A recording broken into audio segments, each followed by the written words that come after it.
Hi hello welcome to post 316. నేను మీ మురళీ రాపల్లి. జగన్మోహన్ రెడ్డి గారు ఒక అనూహ్యమైన నిర్ణయం తీసుకున్నారబ్బా. ఏ మాటకి ఆ మాట చెప్పుకోవాలి. పార్టీ అధికారంలో లేదు. ఒక ఎమ్మెల్సీని పార్టీ నుంచి తీసేయాలంటే ఎంత ఆలోచించాలో ఆలోచించారు. కానీ క్రమశిక్షణ సరిగా లేదు, తప్పు చేశాడు అనే అభియోగాలతో జగన్మోహన్ రెడ్డి గారి దగ్గరికి అప్లికేషన్స్ వెళ్ళాయి. అతను దువ్వాడ శ్రీనివాస్. మీ అందరికీ తెలుసు, ఈ మధ్య సోషల్ మీడియాలో దువ్వాడ శ్రీనివాస్ అంటే తెలియని వాళ్ళు ఎవరూ లేరు.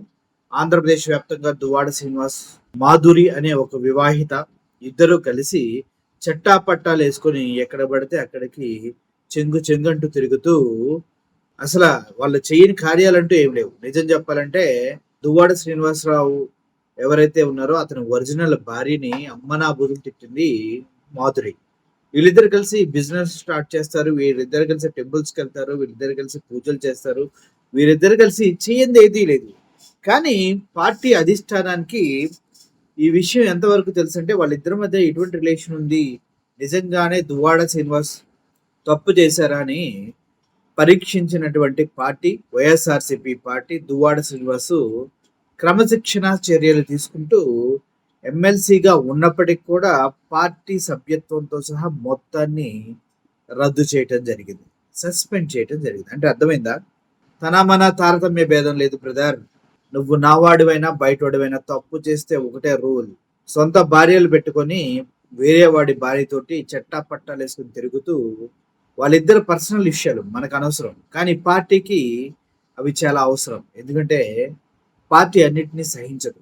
వైఎస్ జగన్మోహన్ రెడ్డి నిన్న దువ్వాడ శ్రీనివాస్ ని పార్టీ సభ్యత్వం నుంచి, అదే విధంగా వైఎస్ఆర్సీపీ పార్టీ నుంచి పూర్తి స్థాయిలో సస్పెండ్ చేయడం జరిగింది. ఎంత గట్స్ కావాలి? అధికారంలో లేని పార్టీ, అందరూ హేళన చేస్తున్న పార్టీ 11-11 అని. ఇప్పుడు ఏ ధైర్యంతో దువ్వాడని పార్టీ నుంచి సస్పెండ్ చేశారు జగన్మోహన్ రెడ్డి అంటే దట్ ఈస్ జగన్మోహన్ రెడ్డి. తనకి పార్టీ కంటే సిద్ధాంతాలు ముఖ్యమని నమ్ముతారు. తనకి మనుషుల కన్నా సిద్ధాంతాలు, అదేవిధంగా ఇచ్చిన మాట కోసం తప్పకుండా నిలబడటం, తప్పు చేసిన వారిని తనవారైనా కూడా తప్పకుండా శిక్షించటం, ఇవన్నీ జగన్మోహన్ రెడ్డి గారి స్టైల్స్. వాటిని ఎవడూ మార్చలేడు. ఎంతమంది వచ్చి చెప్పినా ఏం చేసినా జగన్మోహన్ రెడ్డిని టచ్ చేయాలంటే చాలా చాలా గట్స్ కావాలి. ఇటువంటి నిర్ణయం తీసుకోవటం వెనకే జగన్మోహన్ రెడ్డి గారు అసలు గట్స్ ఏంటో అని తెలుస్తున్నాయి. థ్యాంక్ యూ జగన్మోహన్ రెడ్డి గారు. చాలా మందికి మీరు ఒక ఇన్స్పిరేషన్ గా నిలవబోతూ ఉన్నారు ఫ్యూచర్ లో. ఇప్పటికే మీరు చేసిన సంక్షేమాన్ని కనీసం టచ్ చేయలేక ముచ్చటగా 3 పార్టీలు డబుల్ ఇంజన్ సర్కార్ కూడా కొట్టుకొని చచ్చిపోతూ ఉన్నారు. So respect you a lot. Thank you for giving such a wonderful message to the nation. ఎవడైనా తన మన తారతమ్య భేదం లేకుండా పార్టీ నుంచి తప్పు చేసిన వాడిని సస్పెండ్ చేయడంలో మీరు చూపిన తెగవ కానీ, మీకు చేసినటువంటి పని కానీ హర్షణీయం. Thank you for watching this video. మీరేమంటారు? నిజమా కదా? Thank you for watching this video. Murali signing off. Thank you so much.